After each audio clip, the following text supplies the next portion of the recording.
Alita Battle Angel is #1 in the home video Blu-ray charts for a second week in a row, while Corridor Crew finally does the reaction to Alita Battle Angel. One of the most requested movies that we've ever seen in the comment section. Is this good or not? I'm just looking at it and it looks weird, and I'm like, I guess it's good. Spoiler alert, yes Sam, it is good. With Weta Digital winning an award for its work on Alita Battle Angel, and IndieWire thinking it'll be a frontrunner for an Oscar for Best Visual Effect. In this video, we'll give you these full details and run the full numbers for Alita's home video Blu-ray run, showing you how it's performing and where we think it'll end up. And you'll see in which ways I think it's overperforming compared to its box office haul. The doctor is in. What's up guys, Doc Ito here with an Alita update. Remember to like and subscribe to the channel and hit the bell so you don't miss any of Doc Ito's free repairs. And remember to buy those Blu-rays baby if you haven't at the links below. Hi Alita Army. What's up guys? Buy those Blu-rays baby!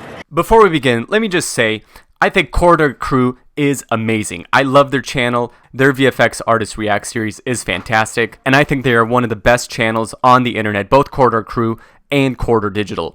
But I have a couple bones to pick with their coverage of Alita Battle Angel. Their video started off pretty good, and I was hopeful they would be talking about the amazing effects of Alita. Honestly, when this shot came up on screen, I literally said out loud, I was like, wow, because it was very realistic. Look how dilated the pupils are. Like, look how much light is going into those eyeballs.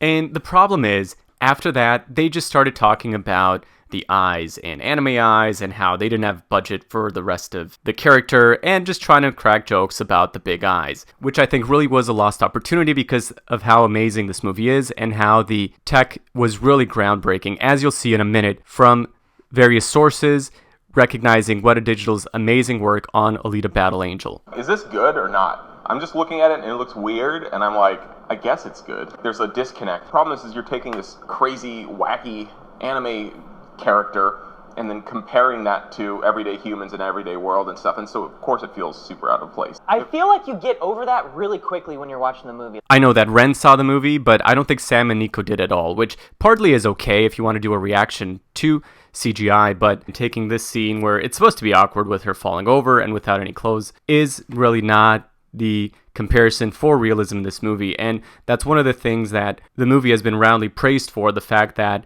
it didn't hit that uncanny valley and that Alita is a very realistic and believable character. I mean, they could have talked about so much about Alita eating, which is incredibly difficult to do. Look at her here next to Hugo. I mean, this is 100% realistic. There's no complaints here at all. I mean, look at this. Look at the freckles. Look at everything that they've detailed in this. It's just amazing. Look at Gruishka here. Look at his face. Just pause it at any time. I mean, the level of realism is just incredible. There's a great video they did back then looking at Marvel's good, bad, and great CGI, and they effectively break down the VFX in Black Panther, talking about the lighting issues, but more than that are issues with motion capture, where all of this was CGI and it just doesn't look realistic, which I wish they would have compared to Alita with motion capture artists and stunt people doing real flips, making the motion of Alita just perfectly believable because it was an actual motion capture. So while I love Corridor Crew, I just wish they spent more time in their 4 to 5 minutes reviewing Alita,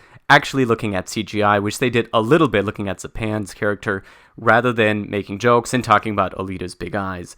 Because there is so much in this movie that they could have analyzed and talked about, especially since other voices have, with the AEAF award giving Weta Digital the gold for Endgame and silver prizes for Alita under feature film VFX category. Of course, we think Alita should have been first and Endgame second, but both movies had remarkable special effects from Weta Digital. While IndieWire predicts the Oscars 2020 Best Visual Effects predictions, talking about Alita Battle Angel being taken to the next level by Weta Digital with incredible facial capture, and they think the front runner for the Oscar nominations for Best Visual Effects are Alita Battle Angel, Avengers Endgame, and The Lion King, with Alita listed first. And of course, we all agree, and we would love to see an Oscar nomination for our Battle Angel. As we've been saying on YouTube for quite some time, of course, we'd love to see an Oscar for Rosa Salazar herself for her portrayal of Alita and all the training she went through to make the movie happen. Let's take a look at the numbers. For its second week out on Blu-ray, Alita Battle Angel made 142,000 in sales, beating out Hellboy, Shazam, and Captain Marvel, although those movies had been out weeks prior. For the first week, Alita previously was reported to have sold 337,000 units, but this has been revised down about 20,000 units to 316,000, which is normal. These type of revisions happen all the time. For now, we're focusing on the Blu-ray numbers. We'll get to the DVD numbers in a minute, where it sold around 100,000 units in its first week. We're still waiting for week 2 numbers. Overall, a 55% drop from one week to the second is really not that bad. Shazam had a 74% drop to week 2. Captain Marvel, 74% drop as well. Dumbo, 64%. And Bumblebee, 60%. Ready Player One's drop was 57%. And How to Train Your Dragon fell 53%. So overall, on the better end of things with a 55% drop. And here are the first 2 weeks for Alita graphed in red compared to 15 other top movies over the past couple years. And you see going up from week 1 to 2, really in line with the others, and doing better than some other movies like Fantastic Beasts, which had a much flatter curve, or Blade Runner 2, among others. When we focus on movies that started right around Alita's level, you can see it's doing pretty well, and the most close comparison is actually Ready Player One, which sold 327,000 in week 1 and was at 466 week 2, almost exact values to where Alita is right now. Which would not be a bad comparison because Ready Player One was the movie that kept getting sales, had a massive boost at Black Friday, ended up over 1 million Blu-rays sold, and with the Ready Player 2 sequel book in production, a sequel movie is also likely to come, and the actors under contract for a potential sequel. And let's not forget, Ready Player One made about 50 million more at the box office compared to Alita, indicating the home video sales for Alita are overperforming. First week DVD sales were almost exactly the same as Alita's too.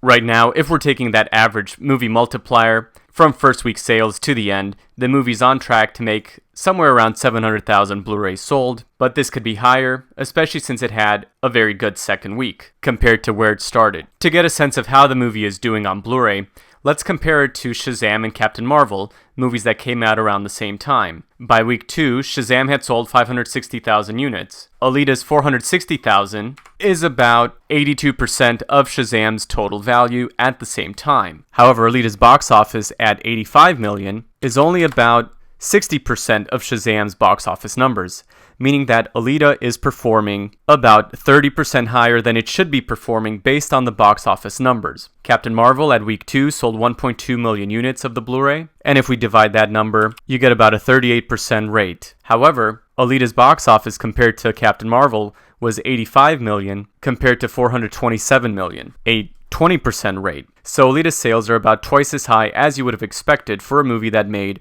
85 million at the box office compared to this 427 million box office. This whole comparison of sales between these two movies is really ridiculous because they didn't come out at the same time, and I think a lot of these comparisons are being done for political purposes, which is not helpful to Alita.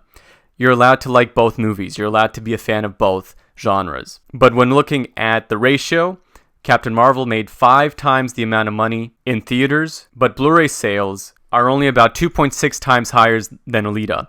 So Alita Blu-ray is really doing great comparatively, although of course we would like these numbers to be higher. And what really matters is how much legs is this movie going to have? A 55% drop was great. If we could have a small drop, 20%, 30% in the next week, that would be fantastic. Captain Marvel had another 55% drop. Shazam was only 29%, which was pretty good for them. So if we can keep this number as high as possible, if the movie can chug along making 30,000 units a week for months and months, that's the way these numbers are going to go up. Now, another aspect of this is the actual money spent. 7.8 million divided by 316,000 units sold comes out to around $25 per Blu-ray, which is possibly true, indicating more 4K UHD sales compared to the regular Blu-ray, which right now is around $20. Now, we didn't have these DVD numbers last week, where Alita had only 100,000 units sold. Surprisingly, this barely beat Hellboy and Shazam during that first week. This just means that a lot of Alita fans went for the Blu-ray and UHD versions, rather than the DVD. Because a movie like Alita, you want it in the highest definition possible. We'll track these numbers, but most of the money movies make nowadays are from Blu-ray and from digital. Of course, these are US numbers. We don't have digital numbers, and we don't have worldwide numbers, but these are a proxy of how the movie is doing overall. Like I mentioned, this is a marathon, not a sprint. We had a good week 2 compared to week 1, where sales came in a little disappointing. The drop-off was not bad at 55%, and if we can have a good week 3, getting numbers similar to Ready Player One, we might be moving higher than this bunch of movies down here, indicating potential legs and good progress toward a sequel. Now, Media Play News is several weeks ahead with just market share numbers rather than actual sales numbers. But looking at the top 20 Blu-rays the week Endgame came out is a little worrisome, because Pokemon Detective Pikachu being above Alita makes sense. Captain Marvel got a bump with Endgame coming out, but the fact that Batman Hush and Shazam both beat Alita during this week is not necessarily a good sign. The market shares were not all that different between these two movies, but it's something we're going to have to monitor and see, because this week of August 17th may have been a not great week for Alita. But of course, we're going to have to wait quite a bit of time to find out where this ends up. The one good sign is that while Hellboy was about 2/3 of Alita's numbers, here it's down to less than half, indicating that, at least compared to Hellboy, it has higher legs, stronger legs, because we know Dr. Ito built Alita a pair of fast legs. Of course, we're going to keep crunching those numbers, and remember to continue supporting Alita, because we do not stand by in the presence of evil. Y'all have a great day, God bless, and we'll talk to you soon. Doc out.